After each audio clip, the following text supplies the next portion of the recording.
నటుడు ప్రకాష్ రాజ్ మరో video release చేశారు.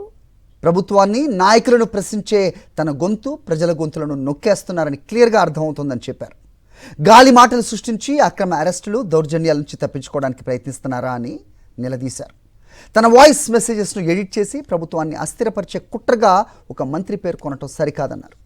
అసలు తన ఆడియో ఎక్కడిది, దాన్ని సోషల్ మీడియాకు ఎవరు లీక్ చేశారని ప్రశ్నించారు ప్రకాష్ రాజ్. ప్రకాష్ రాజ్ రావణ్ మధ్య ఆడియో లీక్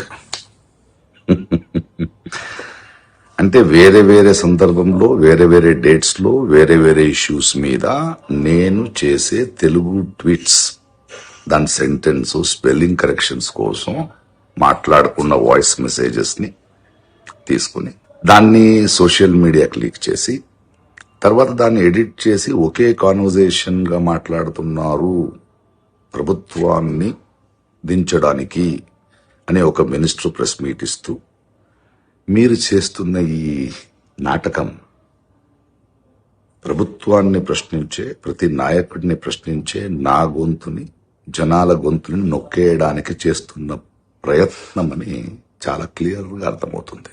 అంటే ఇలాంటి గాలి మాటల్ని సృష్టించి మీరు చేస్తున్న అక్రమ అరెస్టులు, మీ దౌర్జన్యాన్ని నుంచి తప్పించుకోవడానికి ప్రయత్నిస్తున్నారా? ఇంకేదైనా ట్రై చేయండి. జనాలు చూస్తున్నారు రోజు రోజు ఎలా దిగజారిపోతున్నారని.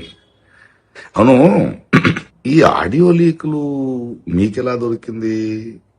దీన్ని సోషల్ మీడియాలో లీక్ చేసింది ఎవరు? Just asking. మరిన్ని అప్డేట్స్ కోసం ఛానల్ ను సబ్స్క్రైబ్ చేయండి. నోటిఫికేషన్స్ కోసం బెల్ ఐకాన్ పై క్లిక్ చేయండి.